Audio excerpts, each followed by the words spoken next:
I recently faced my own worst nightmare. The HOA president hijacked our Wi-Fi, then slapped us with a $500 per day fine after my 16-year-old son locked her out. And her excuse? She claimed it was a security audit to protect the community. Funny thing is, the only thing that got stolen that day was my self-control not to rearrange her teeth. Let me start from the beginning. The blade of my lawnmower screamed. It was a good sound, a man versus nature sound. I was winning. The grass was losing. Simple, clean. I pushed the roaring machine along the edge of my driveway, making a perfect, crisp line. My yard, my rules. That was the whole point of buying a house, right? To have a little patch of the world that was yours. A place where you could cut the grass how you wanted, when you wanted. I wiped a bead of sweat from my forehead with the back of a dirty glove and grinned. It was a good Saturday. "You're a quarter of an inch too low." The voice cut through the engine's roar like a shard of ice. I didn't have to turn around. I knew that voice. It was the kind of voice that could curdle milk from 50 paces. I killed the engine. The sudden silence felt loud. I turned slowly. There she was, Karen Grayson, president of the Ridgeview Oaks Homeowners Association. She stood on the sidewalk, arms crossed, holding a clipboard like it was a scepter. She wore a beige pantsuit that looked like it was made of pure disappointment. Her hair was a perfect helmet of blonde that no wind would ever dare to mess with.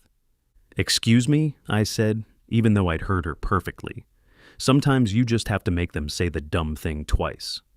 "Your grass," she said, tapping her pen on the clipboard. "Article 4, Section B, Paragraph 3 of the Ridgeview Oaks Covenants. Lawn height must be maintained between 2 and 3 inches. Your mower deck is set too low. You're scalping it. It's unsightly." I looked down at my grass. It looked green. It looked cut. It looked like, well, grass. I looked back at her. "It's my grass, Karen. I'll cut it at whatever height I want." A little bit of heat started to creep up my neck. I'm not a guy who goes looking for a fight, but I sure as heck don't back down from one when it comes knocking on my driveway. "It is your grass," she said, with a smile that didn't reach her cold, reptile eyes. "But it is in my neighborhood, and as long as it will adhere to the community standards." She made a little check mark on her clipboard. "This is your official verbal warning. The next infraction will result in a $50 fine." A fine? For cutting my own lawn? I could feel my voice getting louder. "You've got to be kidding me." "I am never kidding when it comes to preserving our property values, Mark." She said my name like it was something she'd scraped off her shoe. The screen door of my house creaked open. My wife, Tara, stepped out onto the porch. She had a glass of iced tea in her hand and a worried look on her face. Tara is the anchor that keeps my ship from sailing off into a storm. She's loyal and loving, but she's got a spine of steel. She can cool me down or fire me up, whichever the situation needs. Right now, she was in cool down mode. "Is everything all right out here?" she asked, her eyes flicking from me to Karen and back again. "Everything is just fine, Tara," Karen said, her voice suddenly sweet as poison syrup. "I was just reminding Mark about the landscaping guidelines. We wouldn't want the neighborhood to start looking untidy." She gave my lawn another disapproving glare. I took a step forward. My hands were clenched into fists. "You know, Karen, there are a lot of things in this neighborhood that are untidy. Your personality, for one." Karen's fake smile vanished. "That's a $100 fine for homeowner to board member harassment." She scribbled furiously on her clipboard. "You can't do that," I yelled. "Oh, I can, and I will." She tore the sheet off the clipboard with a crisp, satisfying rip. "You'll receive the violation notice in the mail. Have a lovely day." She turned on her heel and marched away, her beige pantsuit the color of pure evil. I stood there, fuming. The lawnmower sat silent. The perfect crisp line I'd cut now seemed to mock me. $150 in fines for mowing my own lawn. This wasn't about grass. This was about control. This was about a miserable, power-hungry woman making everyone else as miserable as she was. Tara came down the steps and put a hand on my arm. "Just breathe, Mark. She's not worth it." "It's not her, Tara. It's the principle of the thing. She can't just do this." "I know," she said softly, "but yelling at her on the driveway isn't going to fix it." I knew she was right, but my stubborn streak is a mile wide. I looked at the official-looking piece of paper in my hand. It was a declaration of war. I didn't know it then, but that little piece of paper was just the first shot. The real battle hadn't even begun. Karen Grayson had just picked a fight with the wrong family, and I had a feeling this was going to get a whole lot uglier before it was over. I just had no idea how right I was. We moved to Ridgeview Oaks for the quiet. That's the funny part. We wanted tree-lined streets, a good school for our son, Kevin, and neighbors who waved when you drove by. For the first year, that's exactly what we got. It was the suburban dream. We'd have barbecues in the backyard. Tara planted a garden full of tomatoes and basil. Kevin, who was 16 and usually glued to a computer screen, would actually come outside once in a while. It was peaceful. It was normal. Then came the election. The previous HOA president was a sweet old guy named Mr. Henderson, who mostly just organized the annual potluck. He retired and moved to Florida. That's when Karen Grayson made her move. She'd lived in the neighborhood for years, a quiet woman who kept to herself. Or so we thought. She ran for president on a platform of restoring community excellence. It sounded harmless. A few people showed up to the meeting in the community clubhouse. Most of us didn't. We were busy, we had lives, we figured, how bad could it be? That was our first mistake. Karen won, of course. And almost overnight, things started to change. First, it was the emails. Daily emails with new rules and regulations attached. The official trash cans had to be a specific shade of brown. Holiday decorations could only be displayed for a 10-day window. Mailboxes had to be polished weekly. It was insane. At first, people just grumbled. They called it a power trip. My next-door neighbor, Fred, was the first one to really feel her wrath. Fred's a good guy. A little goofy, maybe. His prized possession is a collection of over 200 garden gnomes. He's got them all over his front yard. Gnomes fishing in a little pond, gnomes playing cards, even a few gnome Elvis impersonators. It was his thing. It was harmless. But Karen decided the gnomes violated the aesthetic harmony of the neighborhood. She sent him a notice. Get rid of the gnomes or face a daily fine. "She can't take my gnomes, Mark," Fred had wailed, standing on my porch with the violation letter trembling in his hand. "Norman and Nett have been together for 15 years. I can't just separate them." I tried to help him fight it. We went to the next HOA meeting.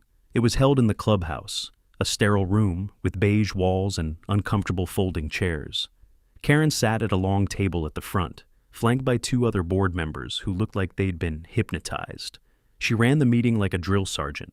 She shot down every question, every complaint. When Fred stood up to plead his case for the gnomes, she just stared at him with those dead eyes and said, "The rules are the rules. Next item."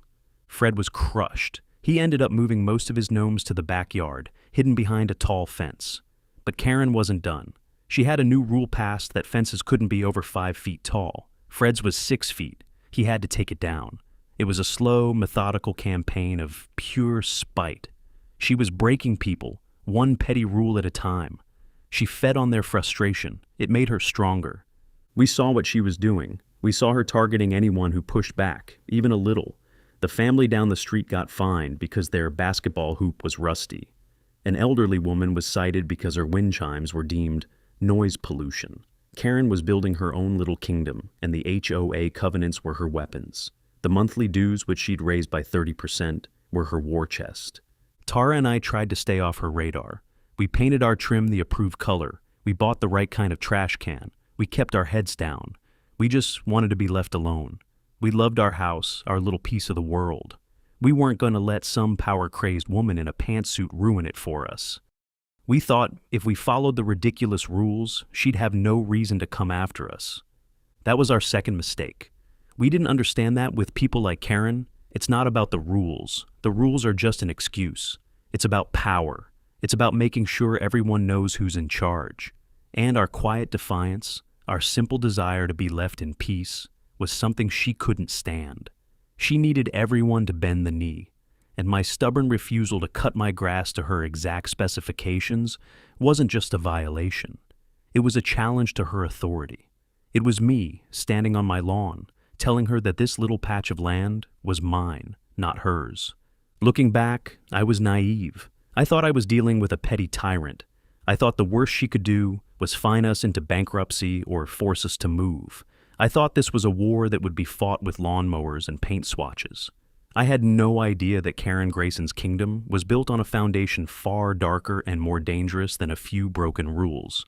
The fight for my lawn was just the beginning. The real war was about to start, and it was going to be fought on a battlefield I didn't even know existed. The war escalated a week later, not on the lawn, but in the living room. It was a Friday night, family movie night, a tradition. Tara made popcorn, the real kind, in a pot on the stove. I picked the movie, an old action flick, full of explosions and cheesy one-liners. Kevin, my son, slumped onto the couch between us. Getting a 16-year-old to hang out with his parents is a victory in itself, so I was milking it for all it was worth. I hit play. The opening credits started, then the screen froze. A little spinning circle appeared, the dreaded circle of buffering. "Huh," I said, poking the remote. "Internet must be acting up." "It's been slow all week," Kevin said, not looking up from his phone. "Like crawling." For Kevin, slow internet is a personal insult. The kid lives and breathes code. He's built his own computer, designed his own apps. He speaks a language of acronyms and gigabytes that I can only pretend to understand. To him, a lagging connection is like a stutter in the fabric of the universe. I reset the router. Same problem. The movie would play for 30 seconds, then freeze. The spinning circle became our mortal enemy. "That's it," I said, throwing the remote onto the couch cushion. "Movie night is ruined, thanks internet." "Let me look at it," Kevin said, finally pocketing his phone. His interest was piqued. This wasn't just a broken movie night anymore. It was a technical problem. It was a puzzle. And Kevin loves puzzles. He disappeared into his room, the one I jokingly call the command center. It's all monitors and wires and keyboards that click and clack like a nest of angry insects. Tara and I sat in the living room, listening to the silence. 20 minutes later, he came back out. He had a strange look on his face, a mix of confused and angry. "So, I found the problem," he said, standing in the middle of the room. "Great, what is it?" "Did a squirrel chew the wire again?" I asked. "No, it's not a squirrel." He took a deep breath. "Someone is stealing our bandwidth, like a lot of it. Almost 80% of our signal is being rerouted before it even gets to our house." Tara sat up straight. "Stealing it? How? Who would do that?" Kevin ran a hand through his already messy hair. "It's weird. The drain is coming from a central hub, somewhere physically close. I traced the signal path. It's going to a device located in the clubhouse." A cold feeling washed over me. The clubhouse, Karen's fortress. "The HOA," I said. "The HOA is stealing our internet?" It sounded crazy. It sounded like something out of a spy movie, not a suburban neighborhood. "I think so," Kevin said. "They've set up some kind of network. It looks like they're tapping into every resident's connection, pulling a little bit from everyone. But for some reason, they're hitting us the hardest. It's like they've opened a fire hose on our connection." The pieces clicked into place. The timing. This started right after my fight with Karen on the lawn. This wasn't random. This was targeted. She couldn't bully me with fines for my grass, so she was coming at me through my router. It was vindictive. It was pathetic. And it was brilliant. She had found a way to invade my home, to disrupt my life, in a way that was almost impossible to prove. Who would believe that the HOA president was a secret internet pirate? I looked at Kevin. His eyes were narrowed.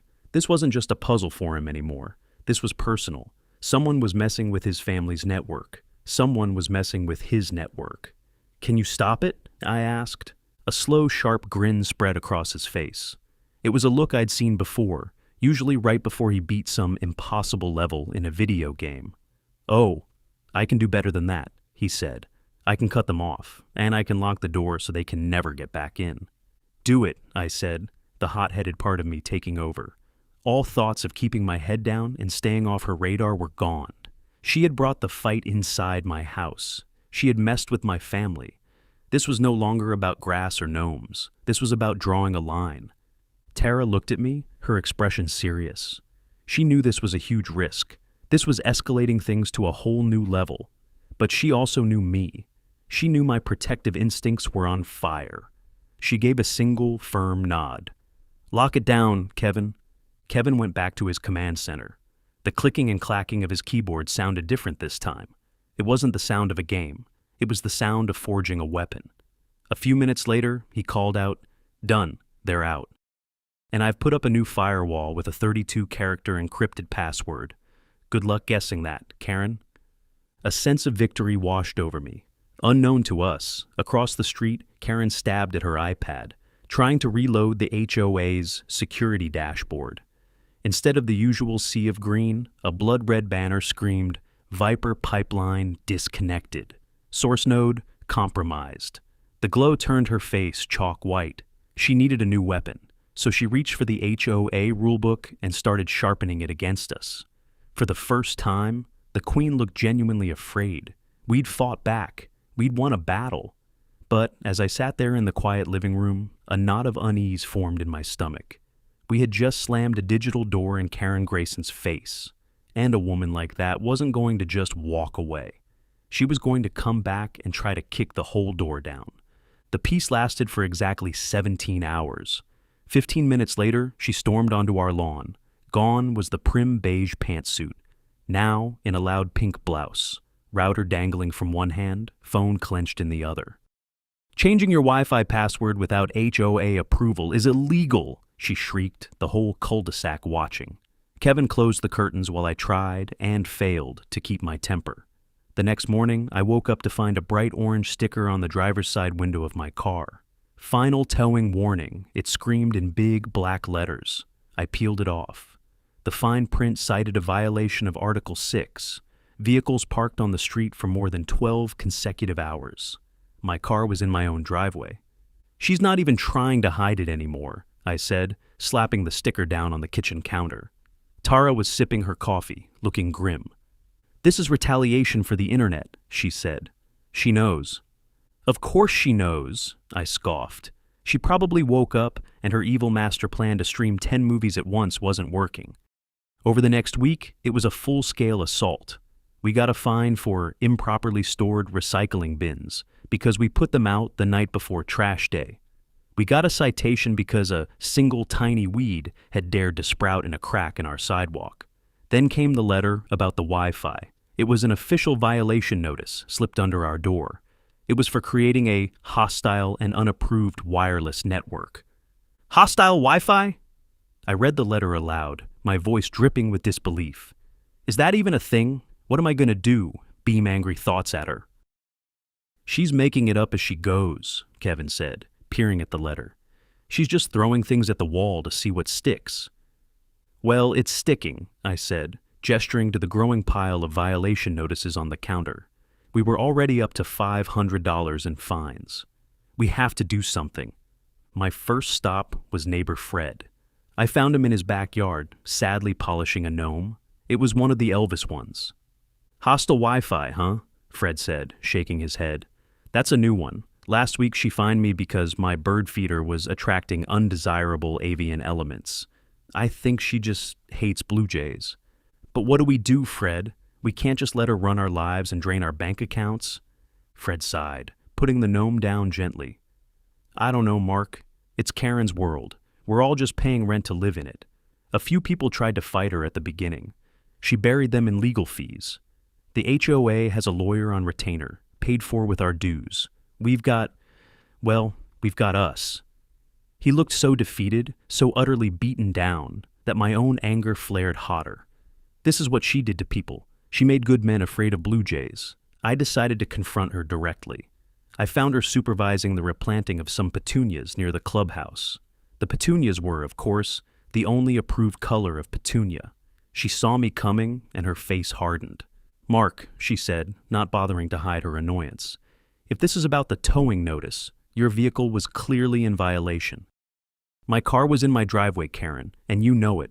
This and the weed and this nonsense about hostile Wi-Fi. This is harassment." She actually laughed, a short, sharp, ugly sound. Harassment is a strong word. I call it diligent enforcement of the community standards that, I might add, you agreed to when you purchased your home. If you don't like the rules, you are free to sell and move elsewhere. "This isn't about rules. This is because we cut you off from our internet, isn't it?" I said, lowering my voice. Her eyes flashed with something other than her usual coldness. It was rage, pure, undiluted rage. She took a step closer to me, her voice a low hiss. I don't know what you're talking about, but I would be very, very careful if I were you. The HOA has a broad mandate to ensure the security and stability of this community. People who cause instability, they tend to find that life here becomes very, very uncomfortable. It was a threat, a bald-faced, undisguised threat. She was telling me to back down, or she would crush me. She turned her back on me and went back to her petunias, dismissing me as if I were a bug. I walked home, my blood boiling. Tara was right. Yelling wasn't working. Fred was right. Fighting her alone was a losing battle. Karen had all the power. She had the rules, the money, and the fear of the entire neighborhood on her side. We were trapped. Every day we'd wake up wondering what new, imaginary violation she had invented for us. We were prisoners in our own home. That night, I couldn't sleep. I just kept replaying her threat in my head. Ensure the security and stability of this community. Why did she need that much bandwidth? What kind of security requires siphoning the internet from every house in the neighborhood? It didn't make any sense. It was more than just streaming movies. It was more than just petty revenge. There was something else going on. Something bigger. I went into Kevin's room. He was asleep, his face illuminated by the soft glow of a monitor displaying lines of scrolling code. I looked at the screen, not understanding any of it. But I understood my son. He was smart. He was clever. He had kicked the hornet's nest. I had told him to do it. Now, the hornets were swarming. And I started to realize that maybe, just maybe, Kevin could do more than just kick the nest. Maybe he could figure out why the hornets were so angry in the first place. She's hiding something. I said it out loud to an empty kitchen the next morning. It was a fact. The level of her retaliation was way out of proportion to us just blocking her from our Wi-Fi.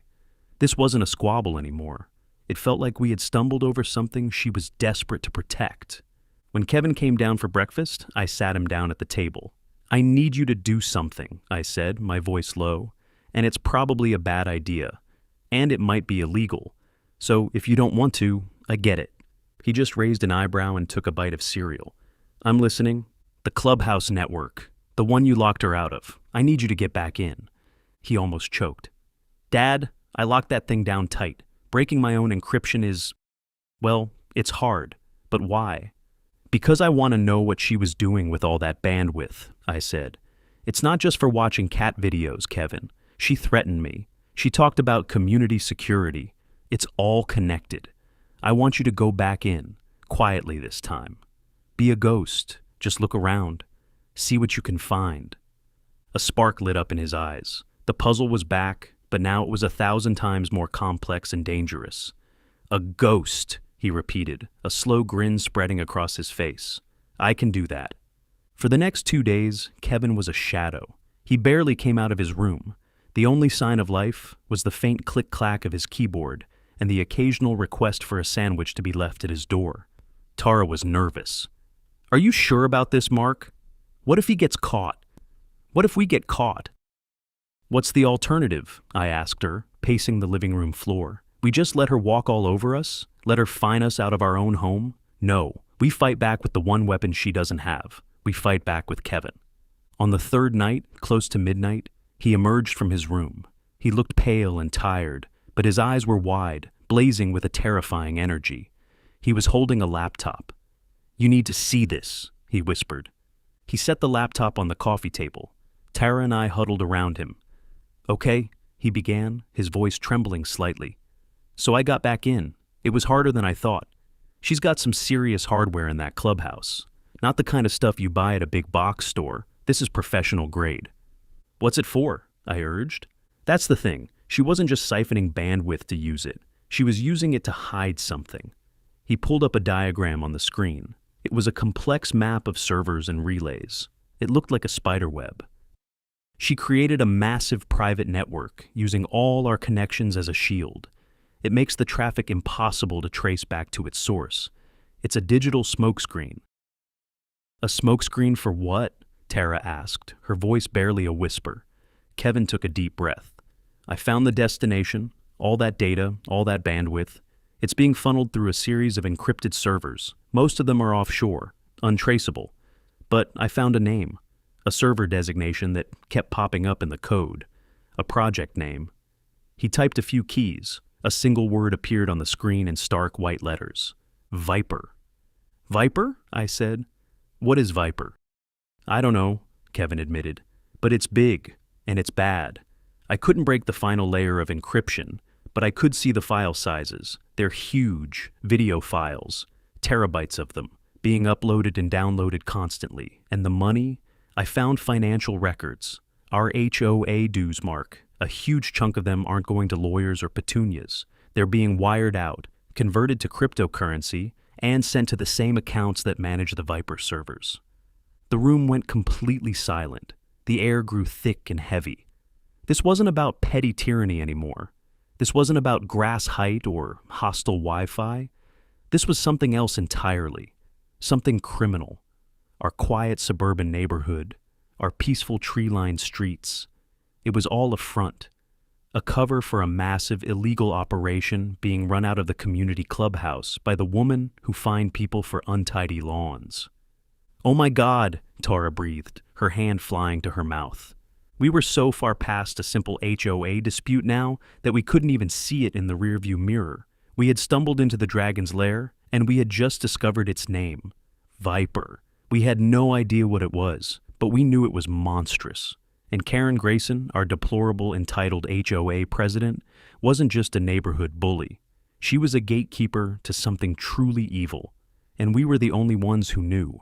That was the moment everything changed, the moment the fear truly set in, because we realized we weren't just fighting for our house anymore. We were caught in something so big and so dangerous that it could swallow us whole. We have to go to the police. Tara's voice was firm, cutting through the stunned silence in our living room. It was the logical next step, the only sane thing to do. No, I said, the word coming out before I even had time to think. My hot-headed nature was gone, replaced by a cold, hard knot of fear in my gut. This was different. This wasn't a fistfight on the driveway. This was something dark and coiled, like its namesake. What do you mean, no? Tara looked at me like I'd lost my mind. Mark, you heard what Kevin said. Offshore servers, cryptocurrency. This is a real criminal enterprise. This is what the police are for. And what do we tell them? I shot back, my mind racing. That our 16-year-old son illegally hacked into the HOA's private network. That we have zero physical proof, just a bunch of code on a laptop that they won't understand. Karen will say, we're just disgruntled homeowners with a grudge. She'll flip this on us so fast our heads will spin. She'll say Kevin planted the data. They'll look at her, a pillar of the community, and they'll look at us, the family with a pile of fines and a hostile Wi-Fi violation. Who do you think they're going to believe? Kevin, who had been silent, finally spoke up. Dad's right. The first thing they'd do is confiscate my laptop as evidence. Then they'd charge me with cybercrimes. Karen walks, and I go to juvie. That's the best case scenario. The reality of our situation crashed down on us. We were trapped. We held a truth that was too big, too dangerous to reveal.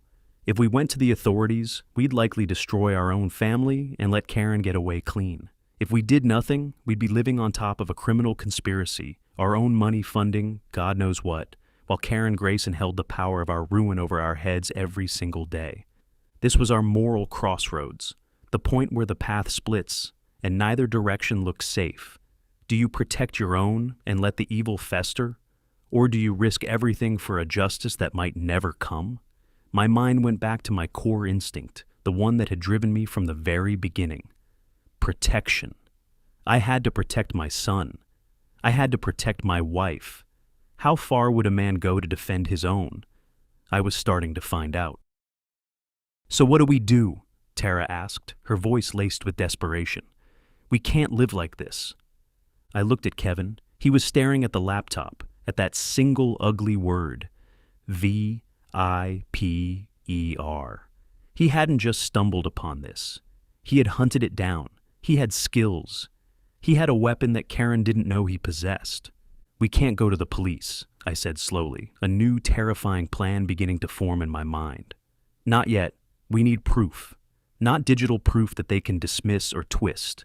We need something real, something undeniable, something that nails Karen and this whole Viper thing to the wall so hard they can never wriggle free.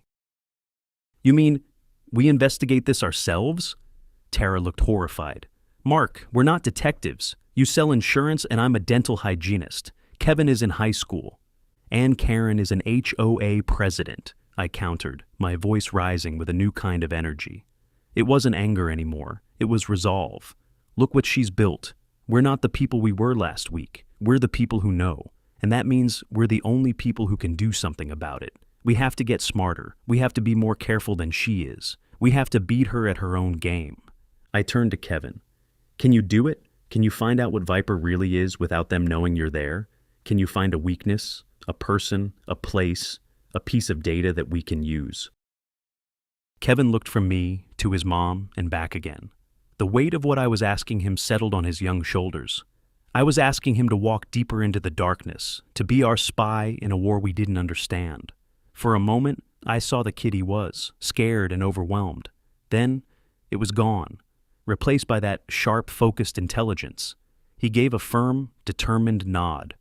I can try, he said, but I'm going to need better tools, and I'm going to need to get inside the clubhouse. Physically.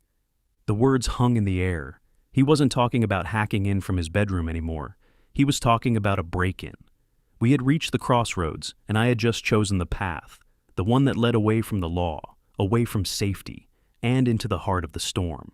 We were no longer just victims. We were conspirators. My only goal was to protect my family, but to do it, I had to lead them into more danger than they had ever known. The question was no longer what we should do, but whether we could pull it off without getting destroyed in the process. The plan was insane. On paper, it was a one-way ticket to a jail cell, but it was the only plan we had. Kevin needed to plant a physical device, a small, custom-built keylogger and data sniffer, on the main server rack in the clubhouse. This device wouldn't just watch the traffic. It would record everything: passwords, communications, file transfers. It would give us a direct, unfiltered look into the heart of Viper. The main server is in a locked office in the back of the clubhouse, Kevin explained, showing us a floor plan he'd found online. There's a standard lock on the office door, but the clubhouse itself has a keypad entry and, according to the schematics, a motion sensor alarm system. So we need the code and a way to bypass the alarm, I said, feeling like I was in a heist movie. My role was suddenly clear. I wasn't the brains, I was the muscle, the guy who gets them through the door. I might be able to help with the code, a voice said from my kitchen doorway. We all jumped. It was neighbor Fred. He was holding a plate of brownies. Stress baking, he explained. Helps with the gnome anxiety. I saw the lights on, thought you might be up worrying about Karen too. He looked at the floor plan on our table, at our huddled, conspiratorial faces. To his credit, he didn't run screaming. He just looked curious. I made a split-second decision. We needed help. And Fred, for all his goofiness, was trustworthy. And more importantly, he hated Karen as much as we did. I told him. I left out the scary parts about Viper, framing it as us trying to get concrete proof of her financial misdeeds with the HOA funds. Fred's eyes went wide. Financial misdeeds? You mean she's not just using our money to buy ugly petunias? She's a crook? The idea seemed to energize him. I'm in. What do you need? The keypad code to the clubhouse, I said. Fred's face lit up. Oh, that's easy. She changes it every month, but she uses the same system. It's always based on a date from her own life. Last month it was her birthday. The month before, her wedding anniversary. She's a narcissist. Her password is her own life story. He paused. This month's newsletter mentioned the upcoming 10th anniversary of the Beautification Committee. I'll bet you a gnome that's the key. He told us the date. Okay, that gets us in the building, Kevin said. But what about the motion sensors? That was my department. I'd done some basic security system installs as a side job years ago. Most commercial systems have a blind spot, I said, looking at the floor plan. Usually right under the sensor itself. If we can map their locations, we can move like very slow, very careful statues. The mission was set for Thursday night. It was the night of the monthly school board meeting, which Karen always attended. It was our only window. For 2 days, our house was a secret command center. Kevin built his little spy device, soldering tiny wires with the focus of a surgeon. I studied the clubhouse floor plan until I had it memorized. Tara was our lookout and communications hub, and Fred brought us more brownies. Thursday night arrived, cold and moonless. Perfect. Dressed in black from head to toe, Kevin and I slipped out of the house. Tara's voice crackled in the cheap walkie-talkie I had in my ear. All clear. Karen's car left 20 minutes ago. We crept through the manicured lawns of Ridgeview Oaks, shadows moving through a sleeping battlefield. The clubhouse loomed ahead, dark and silent. As we approached, a light flicked on in the house next door. We froze, flattening ourselves behind a perfectly trimmed hedge. "Hold on," Tara's voice whispered. "That's Fred's house. What is he doing?" Suddenly, Fred's front door burst open. He ran out onto his lawn, waving his arms wildly. "They're gone!" he screamed into the night. "My Elvis gnomes! Someone has stolen the king!" He started running up and down the street, creating a loud, ridiculous diversion. A few lights in other houses came on. A dog started barking. "He's drawing attention," I hissed to Kevin. "No," Kevin whispered back, a grin in his voice. "He's creating a distraction. Look." He pointed towards the clubhouse. The one security guard who patrolled the grounds was now walking toward Fred's house, shaking his head in annoyance. It was the break we needed. We sprinted to the clubhouse door. I punched in the code Fred gave us. A green light blinked. The lock clicked open. We slipped inside. The air was cold and smelled of bleach and Karen's smug satisfaction. Red lights from the motion sensors pulsed in the darkness. "Okay," I whispered. "Stay low. Stay slow." We moved through the main room in a painful crawl, staying beneath the sensor beams. It felt like an eternity. We reached the office door. It was locked, just as Kevin had said. I pulled out a small lockpick set I'd bought online. My hands were shaking. I had only practiced on locks at home. This was real. The first pick snapped. My heart hammered against my ribs. I took a deep breath, slid the second one in, and felt for the tumblers. Click, click, a final, beautiful click. The lock gave way. We were in. The office was small, dominated by a humming rack of servers. Kevin moved toward it, his hands flying. He opened a panel, attached his device with a magnetic clip, and connected 2 wires. It was done in less than 30 seconds. "Got it," he breathed. "It's in. It's active." We backed out, relocked the office door, and began the slow, agonizing crawl back to the entrance. As we reached the main door, my walkie-talkie crackled. It was Tara. Her voice was tight with panic. "Mark, get out of there now. The school board meeting was canceled. Karen is on her way back. She's turning onto our street." Panic. Pure, cold, liquid panic. Karen was coming back. We were trapped inside her fortress, and the queen was returning to her castle. "Go! Go now!" I hissed at Kevin. We scrambled the last few feet to the door, abandoning all pretense of stealth. We burst out into the night air just as a pair of headlights swept across the far end of the parking lot. It was her car, a big black SUV that looked like a shark on wheels. We didn't have time to get away. The parking lot was a wide open space, a killing field. "This way!" I grabbed Kevin's arm and pulled him toward the side of the building, into the deep shadows thrown by a row of massive pine trees planted for aesthetic harmony. We pressed ourselves against the cold brick wall, hearts pounding. The SUV pulled into Karen's reserved spot, right by the front door. The engine cut. The door opened. For a terrible second, I thought she would see us. But she was on her phone, barking orders at someone. She stomped up to the clubhouse door, punched in the code, and went inside without a backward glance. We were safe. For now. We waited, not daring to breathe, until we were sure she was settled in her office. Then we slipped away into the darkness, our escape far less graceful than our entry. Back in our own house, the adrenaline started to fade, replaced by a terrifying mix of relief and dread. We had done it. The device was in. The trap was set. "I'm in," Kevin said from his command center a few hours later. We were all gathered around him, watching his screen. "The device is working. It's feeding me everything." Lines of data scrolled past. Login credentials, email drafts, system commands. It was a torrent of information. "Okay, I'm filtering for anything related to Viper," he said, his fingers flying across the keyboard. We spent the next 2 days sifting through the data. It was like drinking from a fire hose. We learned that Karen wasn't just the gatekeeper. She was a regional manager. She recruited other corrupt HOA presidents in other states, teaching them how to use their communities as shields for the network. She got a cut of every dollar laundered. It was bigger and more organized than we ever imagined. But we still didn't know what Viper was. The core data, the video files, were triple encrypted. Kevin couldn't get through. "It's military-grade stuff," he said, frustrated. "I can see the packages moving, but I can't see what's inside." Then he found the communication logs, encrypted chats between Karen and someone labeled only as Kingpin. They talked about shipments, payments, and logistics. It was all cold and clinical. But then Kevin found a different chat log, one between Karen and another board member, a man named David Chen. David Chen was the HOA treasurer, a quiet, meek accountant who always seemed terrified of Karen at the meetings. He was the one who would read the financial reports in a trembling voice while Karen stared him down. We'd all felt sorry for him. We thought he was another one of her victims. But the logs told a different story. "Look at this," Kevin said, pointing to the screen. The chat was from the night we broke into the clubhouse. "Karen, the school board meeting was a bust. I'm heading back." David, "Already?" The distraction just started. Karen, "Some idiot screaming about gnomes.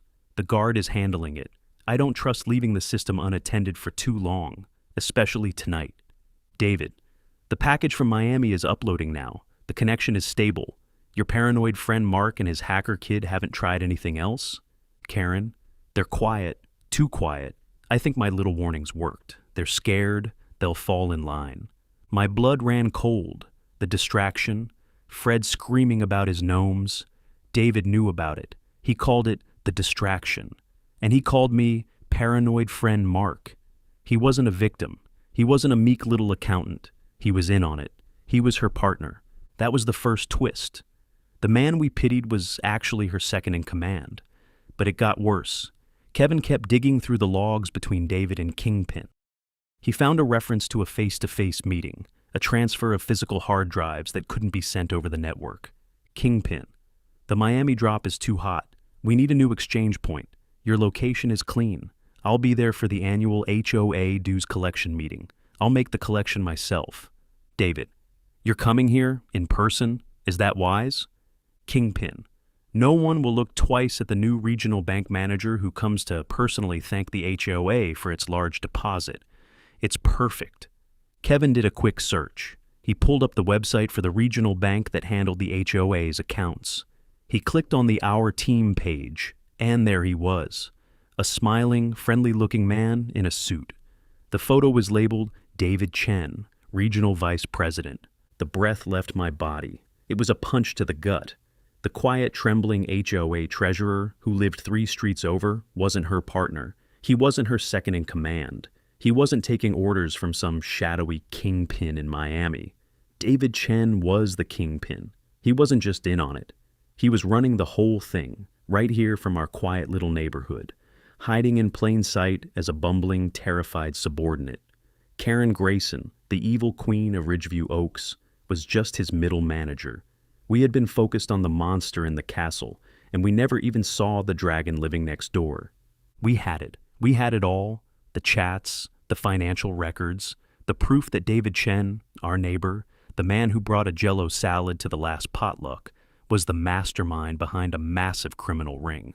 The meek little mouse was the king of the rats. "This changes everything," Tara said, her face pale. "We can't just dump this on the internet. This man is dangerous. He's not just a bully with a clipboard. He's a genuine crime boss." She was right. Going public was no longer an option. A man like David Chen wouldn't just retaliate with fines. He'd make people disappear. We were in over our heads, armed with a laptop, against a man who ran a multi-state criminal enterprise. "So we go back to Plan A," I said, my voice steady despite the fear coiling in my stomach. "We go to the authorities, but not the local police. They're too close. Karen and David have probably been buying them coffee and donuts for years. We need someone they can't touch." "The feds?" Kevin asked. "The feds," I confirmed. "The FBI. They have divisions for this kind of thing. Cybercrime, money laundering." Finding the right person was the problem. We couldn't just call the main tip line. We'd be a crank call lost in the system. We needed a name, a direct contact. I spent a whole day digging, using every ounce of my insurance salesman charm and networking skills. I called old clients, friends of friends, anyone who might have a connection. Finally, I got a lead. A cousin of an old college buddy worked as an analyst in the Department of Justice. He owed me a favor. I called him. I didn't give him details, just that I had credible, time-sensitive information on a major criminal operation involving child exploitation. Kevin had finally broken a piece of the video encryption, and what he saw was horrifying, confirming our worst fears. The word VIPER was an acronym for Video Integrated Piracy and Exploitation Ring. My friend, hearing the panic and seriousness in my voice, gave me a name and a number. Detective Daniel Harland, a man in a federal task force that specialized in exactly this kind of filth. I called him. I expected to be brushed off, to be told to go through proper channels. Instead, Harlan listened. I talked for 20 minutes straight, laying out everything. Karen, the bandwidth, the clubhouse, Viper, and the bombshell about David Chen. I could hear him typing furiously on his end of the line. "You have proof of this?" Harlan's voice was gravelly, all business. "My son has a direct feed from their server," I said. "He's got their chat logs, their financials, everything." There was a long pause. "Mister, if you're lying to a federal officer, you'll be in a world of trouble." "And if I'm not," I said, my voice hard, "then a lot of bad people are about to have a very bad day." Another pause. "I'm sending a team. We'll meet you in 1 hour. A coffee shop, 2 towns over. Come alone. Bring the laptop." The meeting was surreal. 2 agents in sharp suits with sharp eyes that missed nothing. Detective Harland was older, with a world-weary face that told me he'd seen the worst parts of humanity. I gave him the laptop. Kevin had prepared a summary file, a roadmap to the whole operation. Harlan and his partner read it, their expressions growing grimmer by the second. "This is extensive," Harlan said, finally looking up at me. "Your son did all this?" "He was protecting his family," I said simply. Harlan nodded slowly. "This is more than enough to move on. The annual HOA dues meeting, you said? When is it?" "Saturday," I replied. 3 days from now, in the clubhouse. David Chen, the kingpin, is supposed to be there to collect the deposit in person. It's a handoff for physical drives. A grim smile touched Harlan's lips. "Well then, it sounds like we're all going to the HOA meeting." The plan they laid out was simple, but every part of it made my heart pound. The feds would be all around the clubhouse, hidden, waiting. They couldn't just storm the place. They needed to catch David Chen in the act of taking the drives. They needed the physical evidence. My job, Harland explained, was to make sure the meeting went ahead as planned. I had to act normal. I had to sit in that room with Karen and David, knowing who and what they were, and not give anything away. But Harland had one more request. "We need a trigger," he said, "a signal for our teams to move in once Chen has the package, and we need a distraction to ensure he can't destroy the evidence or start shooting. We need you to cause a scene." "A scene?" I asked. "Get in Karen's face," Harlan said. "You're the angry homeowner with a grudge. It's the perfect cover. Start an argument. Accuse her of finding you unfairly. Get loud. Get everyone looking at you. Give us 30 seconds of chaos. Can you do that?" I looked at the weary detective, a man who fought monsters for a living. He was asking me, an insurance salesman, to be the bait, to stand in a room with a crime lord and his sociopathic enforcer and pick a fight. Every instinct screamed at me to say no, to let the professionals handle it. But then I thought of Kevin, of Tara, of the filth they were pumping through our neighborhood. I thought of my lawn, where this whole thing started. This was my fight. "A scene?" I said, a slow, angry smile spreading across my face. "Oh, I can do a whole lot more than that.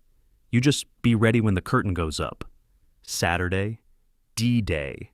The air in our house was thick with a tension you could cut with a knife. Tara paced the kitchen. Kevin was glued to his screen, providing live updates to Harlan's team. I was putting on a tie. It felt like putting on armor. "Are you sure about this?" Tara asked for the 10th time, stopping to straighten my collar. Her hands were trembling. "No," I said honestly, "but it's the only way." I looked at her, at the fierce, loyal love in her eyes. This whole nightmare, it was all to protect this, to protect our life together. Whatever happens in there, I told her. I love you. I love you too, she whispered. Now go give them hell. I walked to the clubhouse. It looked so ordinary. Manicured flower beds, a fresh coat of beige paint, a monument to suburban denial. Inside, it was already crowded, 20 or 30 residents, all here for the annual budget presentation. The same people I'd seen for years at the grocery store, at school events. How many of them knew our neighborhood was the hub of a massive criminal conspiracy?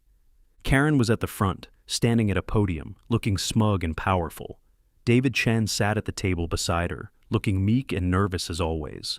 The perfect mask. He kept checking his watch. I found a seat in the back and made eye contact with a man near the door who looked like a slightly bored dad. He gave me a tiny, almost imperceptible nod. He was one of Harlan's agents. The room was full of them, posing as residents. The trap was set. The meeting droned on. Budgets, landscaping contracts, a new rule about the color of acceptable mailbox flags. I could feel my heart pounding a rhythm against my ribs. Not yet, not yet, not yet. Then Karen introduced a special guest. A woman in a sharp business suit walked to the front. She was from the bank, here to talk about new investment opportunities for the HOA. She handed David a sleek silver briefcase. "A token of our appreciation for your business," she said with a practiced smile. It was the handoff. The drives were in that case. David took the briefcase, placing it carefully on the floor beside him. He looked relieved. He thought he'd gotten away with it. He thought it was over. That was my cue. I stood up. "Excuse me," I said, my voice cutting through the stale air. "I have a question." Every head turned toward me. Karen's face soured. "Mark, we have an agenda. Please hold your questions until the end." "No, I don't think I will," I said, starting to walk slowly toward the front of the room. "My question is about the budget, specifically the part of the budget you use for harassment and intimidation." A gasp went through the room. Karen's eyes narrowed into slits. "You are out of order." "Am I?" I was standing right in front of her now. The agents in the room were tense, ready. "Am I out of order for asking why my family has received over $1,000 in fake fines? Am I out of order for asking why you think you have the right to steal our internet? Or maybe I should ask your treasurer here." I turned to David. His face had gone pale. "Maybe you can explain the line item for Viper." "What is that, David?" "A new pest control service?" The name hit them like a physical blow. Karen staggered back a step. David's eyes were wide with pure terror. He knew we knew. His hand shot down toward the briefcase. "FBI! Nobody move!" The room exploded. The bored dad by the door was suddenly holding a gun and a badge. Agents rose from the crowd, shouting commands. It was chaos. Beautiful, righteous chaos. Karen screamed, a raw animal sound of fury and disbelief. But David was faster. He wasn't a fighter. He was a cornered rat. He grabbed the briefcase and bolted, shoving past Karen and sprinting for a side exit. He never made it. A figure stepped into his path, blocking the door. It was neighbor Fred. He was holding a garden gnome, one of the Elvis ones, like a club. "You're the one," Fred said, his voice shaking with anger. "You told her to go after my gnomes." David tried to dodge him, but Fred was surprisingly quick. He swung the gnome. It connected with the briefcase with a loud, hollow thwack. The case flew from David's grasp, skidding across the floor and snapping open. Hard drives scattered everywhere. Agents swarmed David, tackling him to the ground. Others descended on a stunned Karen, cuffing her before she could even process what had happened. Her reign was over. I stood there, breathing heavily as Harlan's team secured the scene. It was done. It was finally done. Fred walked over to me, still holding his gnome. The gnome's pointy hat was chipped. "Sorry about your gnome, Fred," I said. He looked down at it, then back at the chaos. "It was worth it," he said, a huge grin spreading across his face. That was for Norman. The king was down, taken out by a king. The aftermath was quiet, too quiet. The sirens faded, leaving behind a neighborhood in shock. The story came out in pieces, first as rumors whispered over fences, then as headlines in the local news. The HOA president and treasurer arrested in a federal sting, a vast criminal network dismantled. Ridgeview Oaks was famous, but for all the wrong reasons. The house felt big and empty without the constant hum of anxiety. Tara and I sat on the porch, watching the sunset. For the first time in months, it was just a sunset, not a deadline, not a reminder of another day survived under Karen's rule. Kevin became a local legend, a teenage hacker who took down a crime syndicate, but the school didn't see it that way. He was suspended for 2 weeks for unauthorized use of network resources. It was a slap on the wrist, but it felt unjust. He was a hero, but the rules were the rules. Some things, it seemed, never changed. A few weeks later, an envelope arrived. It was from the new interim HOA board. My heart still did a little jump when I saw the logo. I opened it. It was a check, refunding us for every single bogus fine Karen had ever levied against us. Tucked inside was a handwritten note. "Thank you," it said. We won. We had fought the monster and won. We took back our home, our peace, our neighborhood. I looked out at my lawn, which I now cut to whatever length I felt like. It was just grass, but it was my grass. I had gone further than I ever thought possible to defend it, to defend my family. I had stared into the abyss of what people were capable of, both the evil of a woman like Karen and the quiet, unexpected heroism of a man like Fred. The fight was over, but it left scars. We were safe, but we weren't the same people who had worried about the height of our lawn. We had learned that the quietest streets can hide the darkest secrets, and that sometimes, to protect everything you love, you have to be willing to break the rules. Justice doesn't always come knocking. Sometimes you have to build the door, pick the lock, and drag it out into the light yourself.